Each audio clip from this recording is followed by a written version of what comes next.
नमस्कार मित्रांनो, शिक्षक भरतीच्या संदर्भाने 2-3 महत्त्वाच्या अशा अपडेट आजच्या व्हिडिओमध्ये आपण पाहणार आहोत। त्यातील पहिली अपडेट ती म्हणजे काल ऑफिशियल वेबसाईटवरती 2022च्या टॅबमध्ये एक नवीन सूचना देण्यात आलेली आहे। सेम सूचना न्यूज बुलेटिन आणि इतर शैक्षणिक व्यवस्थापनांना त्यामध्ये अपलोड करण्यात आलेली आहे। आता ही सूचना काय आहे ती पाहूया। शिक्षक अभियोग्यता व बुद्धिमत्ता चाचणी 2022 नुसार पवित्र पोर्टलमार्फत शिक्षक पदभरतीची कार्यवाही करण्यात येत आहे।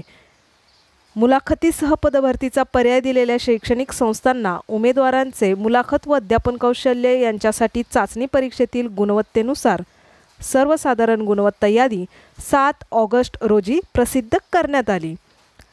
मुलाखत अध्यापन कौशल्य यासाठी विविध कार्यवाही व्यवस्थापनांकडून करण्यासाठीचा जो दिनांक होता 9 ऑगस्टपासून 31 ऑगस्ट असा देण्यात आला होता, जो की आता संपुष्टात आलेला आहे।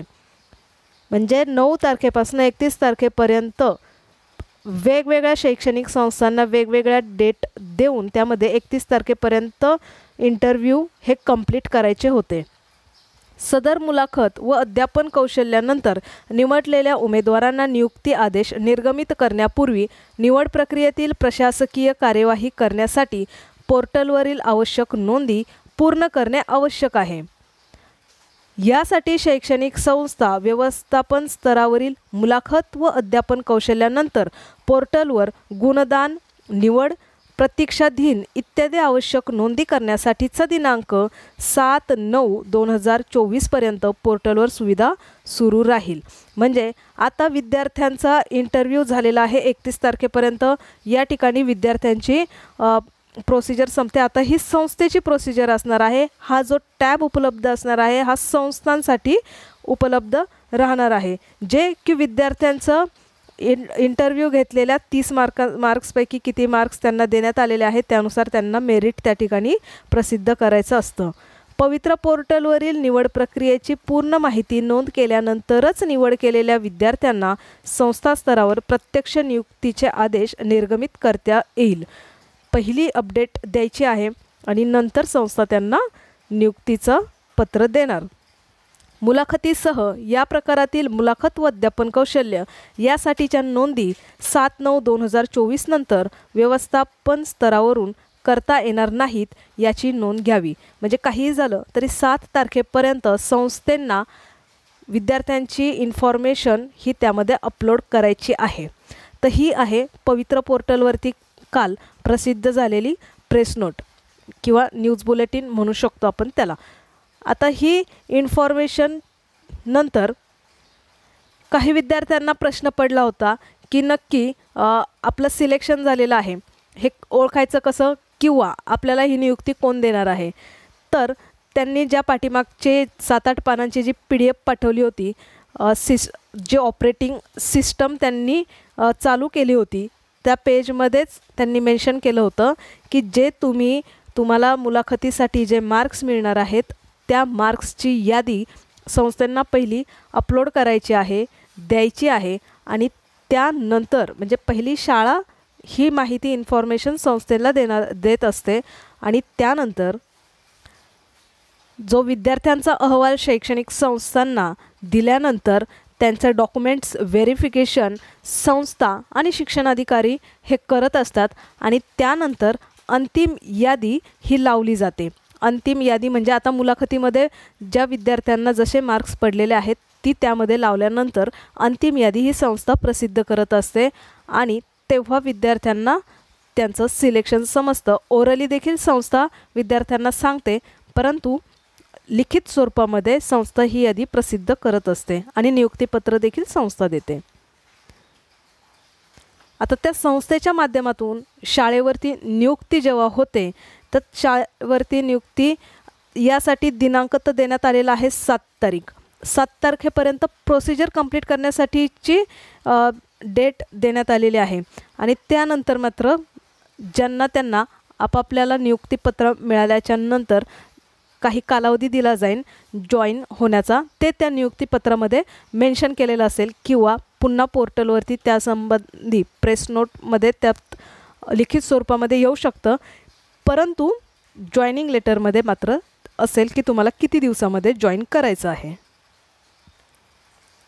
त्यानंतर दुसरी महत्त्वाची अपडेट म्हणजे जे शिक्षकांची रिक्त पदे आहेत ती वेळोवेळी भरली न गेल्यामुळे पालकसुद्धा आपल्या विद्यार्थ्यांना शाळेमध्ये पाठवत नाहीत. मग अशा वेळेस ते खाजगी शाळांचा मार्ग अवलंबतात. आता या ठिकाणी महानगरपालिकेच्या काही ज्या शाळा आहेत त्या बंद पडण्याच्या मार्गावर आहेत आणि त्यामध्ये शिक्षकांची संख्या ही कारणीभूत ठरलेली आहे आणि खूप मोठा घटक आहे शिक्षकांची संख्या कारणीभूत ठरण्यावरती. आणि अशा वेळेस त्या ठिकाणी मग सेवानिवृत्त कंत्राटी शिक्षक भरती केली जाते. त्याचप्रमाणे या ठिकाणी बघा, जवळजवळ सध्या महानगरपालिकेच्या शिक्षकांची वयोमर्यादा सरासरी 54 ते 55 वर्ष आहे. सध्या महानगरपालिकेत 646 शिक्षक कार्यरत आहे. सूत्रांच्या माहितीनुसार 2026 सेवानिवृत्तीमुळे शिक्षण विभाग खाली होईल अशी भीती आहे. म्हणजे जितके शिक्षक जसे भरले जातात तसेच रिटायर्ड होणाऱ्या शिक्षकांची संख्या देखील भरपूर आहे. त्यामुळे येणाऱ्या काळामध्ये देखील शिक्षकांची पदे ही भरपूर मोठ्या प्रमाणात रिक्त असण्याची शक्यता देखील आहे. त्यानंतर आता तिसरी महत्त्वाची जी अपडेट आहे ती म्हणजे रयत शिक्षण संस्थेशी संबंधित. सर्वांना माहीत आहे रयत शिक्षण संस्थेमध्ये पवित्र पोर्टलच्या मार्फत विद्यार्थ्यांची निवड करण्यात आली होती अगदी हाय मेरिटनुसार. परंतु यावरती हे न्यायालयीन प्रकरण असल्यामुळे त्या ठिकाणी शिक्षकांना नियुक्तीपत्र देण्यात आलेलं नाही आणि त्या ठिकाणी कंत्राटी शिक्षक भरती ऑलरेडी केलेली आहे. आता पुन्हा न्यायालयाचा निकालाची तारीख किती होती तर आता 12 सप्टेंबरला पुढची तारीख आहे. आता 28 ऑगस्ट रोजी त्याची सुनावणी होती, परंतु 28 ऑगस्ट रोजी सुनावणीमध्ये काहीही जास्त झालेलं नसल्याने पुढची तारीख देण्यात आली ती म्हणजे 12 सप्टेंबर. आता या संदर्भातलीच ही न्यूज आहे.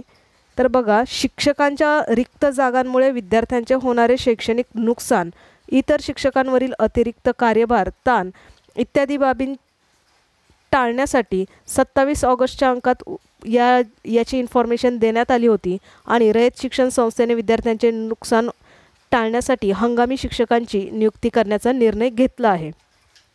यामुळे होतकरू तरुणांना हंगामी शिक्षक म्हणून काम करण्याची संधी मिळेल. रयतमध्ये पवित्र प्रणाली अंतर्गत भरतीसाठी कार्यवाही सुरू असताना ही भरती न्यायप्रविष्ट झाली. भरती थांबवण्यात आली. परिणामी रयत शिक्षण संस्थेच्या अहमदनगरच्या उत्तर विभागात 334 शिक्षकांची रिक्त पदे तशीच राहिली. अनेक विषय शिकवणारे शिक्षकच नसल्याने पालकांच्या तक्रारी वाढल्या.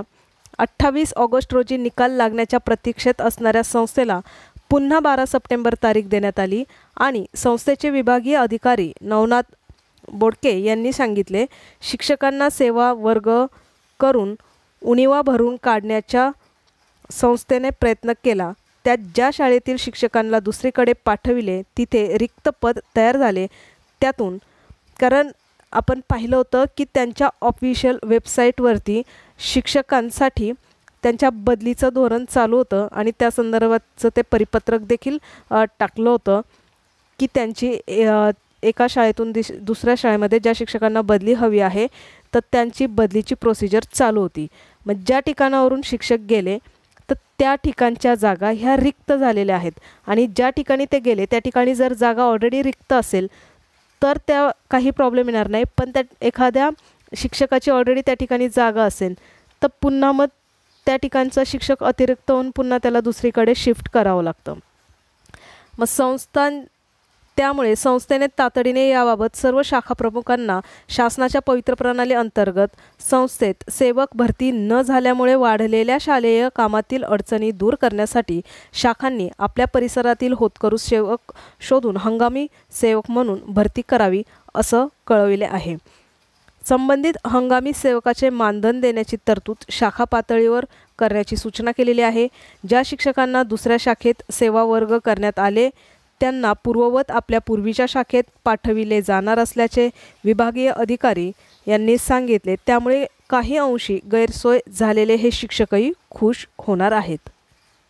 आता याआधी देखील अशीच कंत्राटी शिक्षक भरती झाली होती, परंतु ती होऊनही आता न्यायप्रविष्ट प्रकरण असल्यामुळे जी उर्वरित रिक्त पदे आहे ती देखील आता कंत्राटी पद्धतीने भरण्याचा यांचा मानस आहे, असं स्पष्ट रयत शिक्षण संस्थेचे जे अधिकारी आहेत त्यांनी स्वतः या ठिकाणी सांगितलेलं आहे. अशा प्रकारच्या महत्त्वाच्या अपडेटसोबत आजचा व्हिडिओ या ठिकाणी थांबवूया.